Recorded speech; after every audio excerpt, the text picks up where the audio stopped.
Hello and welcome to the Career Success Podcast. I'm Jason Connolly. If you're a regular listener, it's great to have you back, but if you're new, welcome to the show. In this series every week, we speak to the biggest names in business all across the globe. We talk about their career stories, the lessons learned, how they overcome challenges, and what success habits they practice. Practical advice to help you in your career. If you have a passion for business, then this is the podcast for you. In this episode, I'm delighted to be joined by Sean Sheppard from San Francisco in the US. Sean is the managing partner at U+, the world's leading corporate venture builder. He is a globally recognised thought leader with over 20 years of experience bringing new products to market, including as a 5-time sales founder with 3 exits. Sean was named as one of the top sales influencers you should be following on social media, including LinkedIn. Sean is an active member, advisor, and guest lecturer at global startups accelerators, innovation conferences, and colleges and universities, including NASDAQ 500 Startups, Y Combinator, Galvanize, Alchemist, GSV Labs, London Business School, and the Owing School of Business at Vanderbilt University. Sean, it's such a delight to have you on the show. Thank you so much for joining me. Thanks for having me, Jason. Your background is really interesting. There's so much that you've done throughout your career. But tell us a bit about your career and how it all got started for you, Sean. I appreciate there's 20 years of experience here to unpack, but it sounds fascinating, your career and background. Yeah, more than 20 years, certainly. I've always, always been an entrepreneur. I didn't ask for it. It sort of told me that's what I am and who I am, and I have that entrepreneurial DNA. I've always been fascinated by the future, and especially around technology and what technology promises to make the world a better place. I love working with people. I love helping others get what they want. And I found that my real place in this world was to be able to bring new technologies to the world to make it a better place, and do that by working very closely with other humans who could utilize that technology to pursue that vision. I started probably just like anybody did, just finding ways to earn a living and make money as a kid. And I was very, very much into sport. I played everything, but then chose to pursue a career in professional golf. Went to university to play golf, played professionally for a few years. What I loved about it, I think, the most is that it's a very honest sport. The golf ball never lies to you. You can only do 9 things after you hit it. And then if you understand the physics of those 9 things, you can reverse engineer your way into doing it better next time. And the feedback was instantaneous, which is something that I've carried through my entire career. That feedback is a gift, and the fastest way to learn anything is through direct experience. And I'm all about accelerating that path to that learning. And along the way, I just learned about the different things that different problem spaces that exist in markets, and tried to just address some of the bigger ones, whether it was through new technologies or it was through developing people. And I went from being a serial entrepreneur to an investor to a frustrated investor when I started to see that the reason companies were failing had nothing to do with their technology. It had more to do with people and the markets they were trying to address. And so I built a global accelerator program to address the issue of product market fit, which is really the big problem that exists in businesses. Most businesses fail because of lack of differentiation in the market. What makes you unique? When you're taking a product to a market or to a customer, you're asking them to make some sort of a change. And your biggest competitor isn't some other product or service. It's change, or the inability or lack of willingness to make that change. So how do you make it easy for people to change? Reducing barriers is the fastest way to do that. The other big reason is timing in the market. Is the market ready for your idea or your product or your service? I've seen many iterations of Uber, over the last 15 years that didn't make it. And I think most of that was due to the timing in the market and the convergence of various technologies and user behaviors. That was the big difference for, say, a company like Uber. And now I focus on helping large organizations move from physical to digital in their businesses, especially in the age of the pandemic. That digital transformation has been thrust upon everyone, whether they like it or not. And so the marketplace is adopting new ways of being served, let's say, and their needs and wants and desires are more and more digital in nature than they've ever been before. And so large organizations need to adapt to that quickly, or they risk being out of business. 52% of the companies that were on the S&P 500 index in the year 2000 no longer exist.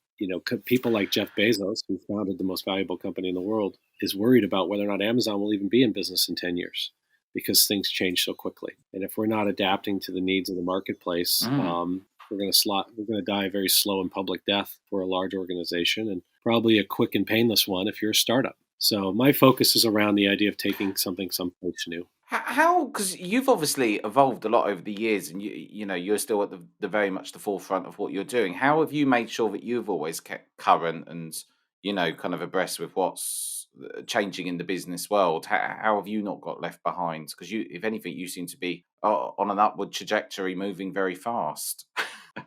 I would say it's simply fear. Fear of no longer being relevant, fear of being left behind. Never afraid of competition. I'm afraid of being the same person tomorrow that I was today. And so I'm very much focused on trying to always learn and develop and grow. Because if you're not growing, in my opinion, you're dying. And so I guess it's part of my nature, part of my own positive paranoia that keeps me going in the direction that I'm going.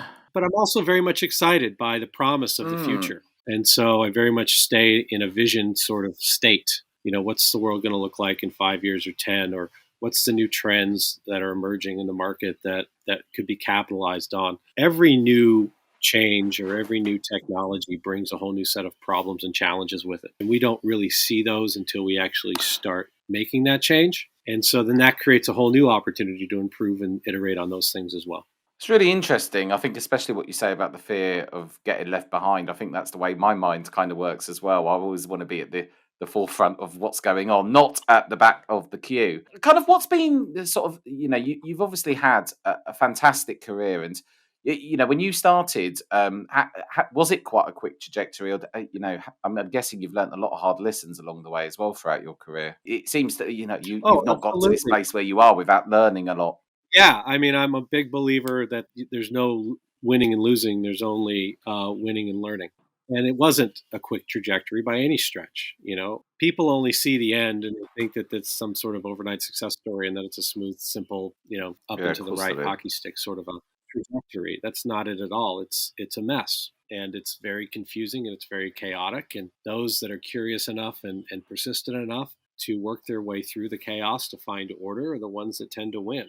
And then out of that, I've slowly over time found a formula. I've been able to sort of step back and look broadly at the dynamic of doing new things and what's required in order to be successful at doing something new and different, and applying that in I founded, or the companies that I've invested in, or the companies that I'm serving now at U+. And it all comes down to what I call a stage relevant mindset. So what I've learned about myself is that, well, number one, I've learned is that there's various stages of development in any business. There's let's just call it, the 0 to 1, and then the 1 to N, and then the management of N. And I'm very much a 0 to 1 person. And that's an area where I see most organizations struggle, is they don't have the right mindset, skill set, or experience to know how to take something someplace new or do something different than they've done historically. And big companies especially, they're driven by their core business, and that's fine. I get it. But the people typically who did the 0 to 1 to get that company going are dead or retired. That mindset went with them. What makes somebody great at managing or optimizing something that already exists also makes them vulnerable at the idea of taking something someplace new and being innovative in their approach. So I think they need that help. And so I've taken everything I've learned from starting my own companies and investing in companies and accelerating those to helping corporates do the same thing, because I think that's the future of innovation globally, is to have a model to execute on trying new things to see what sticks, and then being able to create an environment where that can have a very iterative cycle so that we can learn faster and get products and services to market cheaper than we might otherwise have done it. It sounds like your career has been one of very much kind of learning as you go, and I think it's obviously the reason that you have a lot of success is because you've learned all these lessons along the way in the different businesses that you've been at, and that's what's kind of, I guess, got you into that position of working in capital venture and so forth, and you've got to that position. But even what you're doing at the moment, you've built over 80 businesses at Venture Builder U. And put those in getting those in the Fortune 1000. That doesn't sound like an easy feat. What type of businesses are these that you're It's kind of not, doing but this with? so you think about any business, like I said, that isn't lives in a physical world. If they're going to stay relevant and survive in the innovation economy, they need to build different ways of serving their customers through digital means. So we take existing physical businesses and we create digital versions of that for them. And we launch those to help them better serve their existing customers as well as enter new markets and work on the disruptive things that might put them out of business later. Like, once again, what Uber has done to the taxi industry or the cab industry, for example. And so, no, it's not Mm. easy, but we do have a formulaic approach to doing it. We've got a framework and we bring the full teams to make that happen. And that's based on the collective experience of our entire team's backgrounds. They all have very similar backgrounds as me. They come from the startup world. We have a startup DNA. We have a stage relevant mindset and skill set. We know how to learn quickly, cheaply, and quietly. I always say that when you're a startup, for example, you're just a stranger in a strange place with a strange offering, trying to talk to other strangers into doing strange things with you. And if you understand that, how you approach it is very different. So you need to be a learn-it-all, not a know-it-all. You need to have a direct, continuous engagement with your end user customers to truly understand how they behave, what they want, what they need, and how it's different than it used to be in order to serve them. And if you do that the right way, the promise of digital is that you can do it quick and cheap, on your way to finding things that scale. And once you find something that scales, it can scale infinitely, quickly, effectively, and much more with a much more in a much more capitally efficient manner than you can in the physical world. So helping those companies in that way is, it's very rewarding. And creating over $1 billion in market value for Mm. those 80 plus businesses has been very rewarding and gratifying. When you take a business on, then what is it that you're looking for from the leaders? Because I'm guessing, obviously, you're going to mentor them and get them kind of into the right places that you want them to be. But what is it that kind of makes an attractive business for you? Is it quite driven on the leaders of the business, or is it the product, or is it just different in every case and circumstance? So you look at team, model, market, and product, and those are essentially the four categories. I think what's most Mm. important certainly is the team. It's like when I make an investment in a founding team, the top three things I look at are the founding team, the founding team, and the founding team. In the age of applied technology, most things that we bring to market, defensible. They can easily be copied. So it's about the team and how well they execute against that. And then it's the how big is the market? Is the timing right in the market? Can you create differentiation as you execute? And then, so those are the fundamentals we look at. From a corporate perspective, I look for companies that have really strong existing ecosystems. If they have great relationships with their customers, we can leverage that to learn. And if we can do that, Mm. then we can find new and different ways of serving them and creating value around the entire organization. Now, from a stakeholder perspective, the business leaders, the technology leaders, and the product leaders in these businesses, we need them to trust our process and framework and our team to do our work in a safe space, where we're not inhibited by the bureaucratic morass of the core business. And we need that continuing support. And if we do that, we can get where we want to go. I mean, for me, it's always the same three things when taking a new product to market. I want to find the truth about where it fits in the market, if it does at all, and what to do about it. I want to create a learning organization out of the team of people who are responsible for pursuing that truth to get there faster and cheaper. And then I want to find profitability or impact, whatever that Mm. KPI might be for the company. And if we can do those three things, we've been successful. How did you devise kind of your screening process, and what it is that you're looking for? Is this kind of from just experience that you've built up over the years, or is it what? How is it that you've come to have such clear, defined kind of parameters? Yeah, it's from experience, and experience is what you get when you don't get what you want. So I've had more failures than I've had successes. And in America in baseball, if you fail 7 out of 10 times, you're in the Hall of Fame. And so there's nothing wrong with that. That's where it's come from. It's come from that experience, and it's come from figuring out what I don't like or what isn't a fit just as much as what I do like. In fact, it's even more so. The older I get, the smaller the circle is, and the more narrow my criteria is around the kinds of people I want to surround myself with, work with, collaborate with, Mm. the kinds of businesses and the criteria of those businesses that de-risk the opportunities and give you a higher chance of success. 95% of innovations fail to last 3 years in the market. 95%.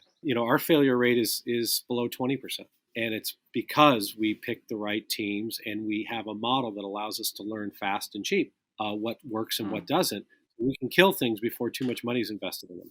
Most people have an idea, they go build something, and then they take it out and go, what do you think? That's the wrong way to do it. You need to flip the script. First thing you need to do is identify a big problem in a market that you think you can solve really well, and then go to that market and start asking questions and start to validate either your ideas or iterate based on what you learn, and be open to that feedback. And then clearly define a problem set that has a real measurable value to it, and then get those early customers to go on that journey with you to realize your vision together. And then through the course of doing that, then you can build on that. Do you think there's the same amount of opportunity now than there was, say, a decade ago? Or do you think it's getting harder and harder and harder to think of new ideas for new products? Because, I know you used the Amazon kind of example at the start, but I'm sort of left wondering, what is it that we can have that we don't already have now? Experiences that delight you. Why is Amazon the most valuable company in the world? Not because they make anything, but because they make everything easier. The future of any successful, innovative business is about creating the right kind of experience for your customer.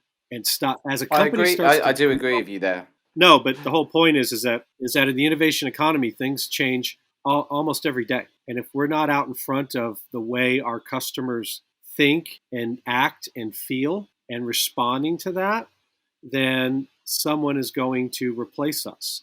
So do I think there's more or less opportunity now? I think there's absolutely more opportunity. We still have so much further to go. As a society, we've lifted 1 billion people out of poverty in the last 20 years, and we still have another 3 billion to go. And these people aren't even in a state where they can actually leverage technology in a meaningful way yet. And we have no idea what the world's going to look like once that happens. And as I said, every new innovation and every significant change, whether it's legal, political, social, technological, all of them create a whole new series of opportunities to serve people in new and different and interesting ways. And so the key is to just always have your finger on the pulse of that. You don't have to have your finger on the pulse of all of those things. You have to have it on the pulse of the things that you know and understand with the customers that you currently serve. Yeah, and I think that's really good. I think what you're saying is you make some really valid points. And I think, especially with emerging markets and adopters of technology, have you kind of, when you've gone throughout the years, do you see sort of the same things every time you go to a company? Is there kind of a similar thing that you tend to find that, what differentiates a company that's going to be successful versus a company that's not? Is it just down to the team, or is there something that you kind of, it just tends to be, a thing that comes up again and again and again?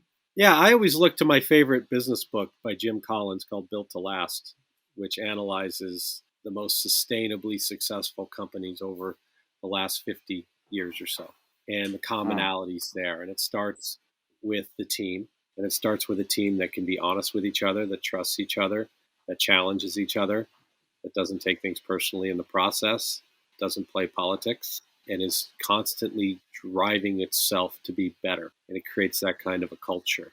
The second thing is that are they customer-centric first? Are they problem-focused instead of product-focused? Because I'm here to tell everyone, no one cares about our products. They care about their problems and whether or not you can solve them. And so the most innovative companies, to me, are the best at those two things.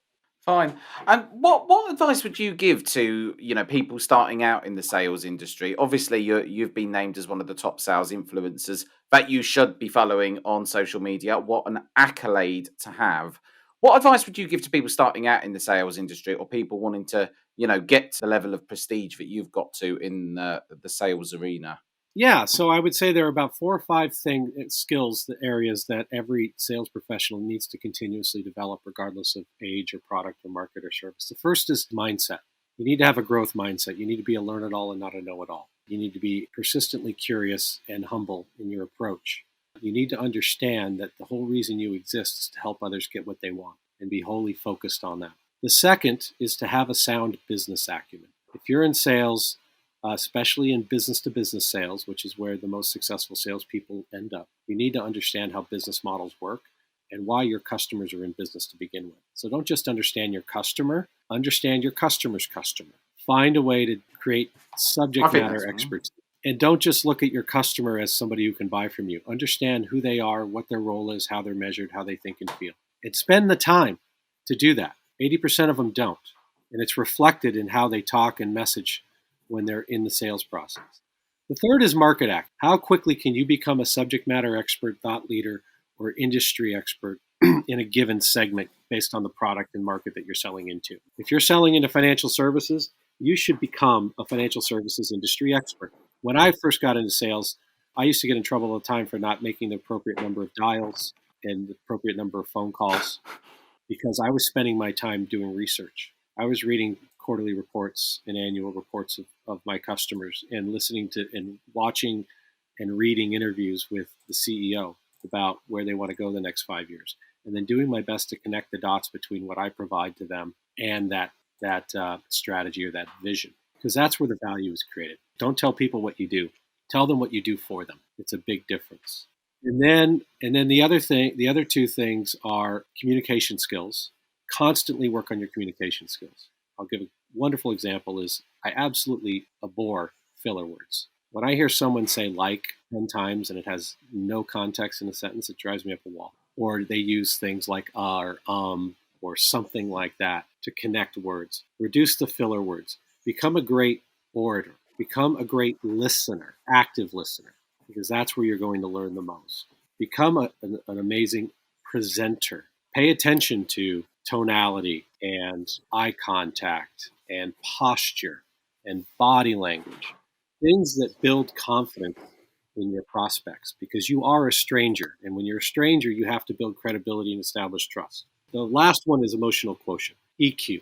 I prefer EQ over IQ any day. And if you don't want to be replaced by robots in sales, you need to have a strong emotional quotient, empathy, understanding, the ability to adjust, and then think critically and be a problem solver for your customers, because they don't care about your products. They care about their problems and whether or not you can solve them. And you should constantly be working on those things. And I think those are really, really great. I was actually scribbling some notes down when you was just talking, Sean, from one salesperson to another. I think you make some great examples. And I 100% agree with what you're saying about making sure that you're delivering and having the right communication. And I think a lot of salespeople don't get it right. But I think from what you said there, testament to you about making sure that you actually understood the client, you've done that high levels of research and you really understood what it was that was the pain point for those people, and that's why you were successful, rather than just hammering the phone for days and getting your dials high. I always look at that as a really old-fashioned sales mentality.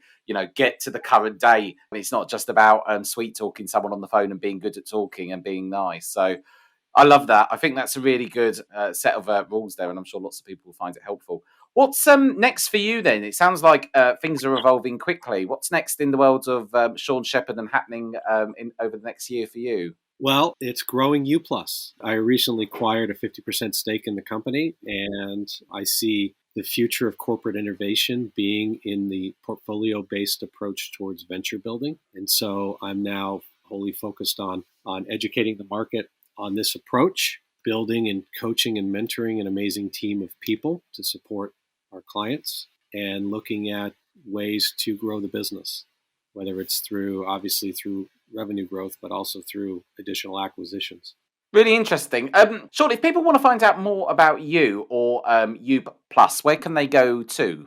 Well, they can certainly go to u.plus online to see User Technologies is the longer version, usertechnologies.com, or www.u.plus, Plus, to learn more about U+.